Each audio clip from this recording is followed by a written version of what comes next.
A group of individuals promoting the use of alternative fuel sources is holding an alternative fuels festival this weekend in Gasden.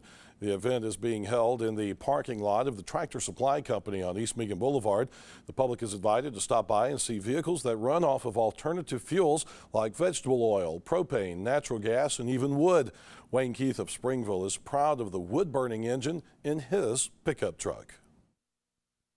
When you burn biomass, wood or any other type of biomass in an oxygen-restricted environment, the byproduct is water vapor and carbon dioxide.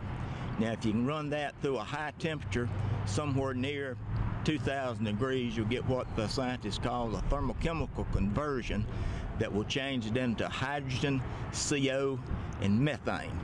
It's weaker than vaporized gasoline, but still it'll put this truck down the road faster than I like to talk about.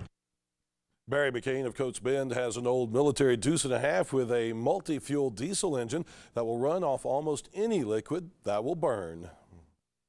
That's what was its idea, was to be able to have any kind of fuel on the battlefield, whatever they could rob.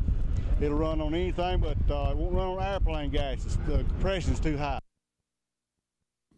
One alternative fuel that is already gaining a foothold in our economy is compressed natural gas. Phoenix Energy of Birmingham is developing natural gas filling stations around the state and converting vehicles to run on CNG, which performs very similarly to gasoline. So we're seeing about 97%, which means that if you're getting 10 miles to the gallon on gasoline, you're going to get 9.7 on CNG. If the engine made 10 horsepower on gasoline, it's going to make 9.7 horsepower on CNG. So the answer to your question is that it is a seamless transition. The power's there, the economy's there, everything's there. Richard Evans says that he put together the festival so that people could stop by and get a feel for what's available to consumers already and what's being worked on for the future.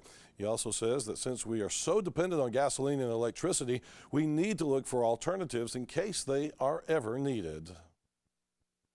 You have a lot of people who want to be prepared for whatever comes down the pike because we don't know what's happening. You know, you see the meteor strike that happened in Russia. It just caused a lot of broken glass, but say one actually hit the earth, you know, you could have a disruption of the power grid, you could have a disruption of the fuel system, and the more options you have, the more you're going to be able to adapt and overcome these obstacles because, you know, nobody wants to be cold and nobody wants to be hungry. The Alternative Fuels Festival continues tomorrow. The best time to stop in for a visit is between the hours of 10 a.m. and 2 p.m.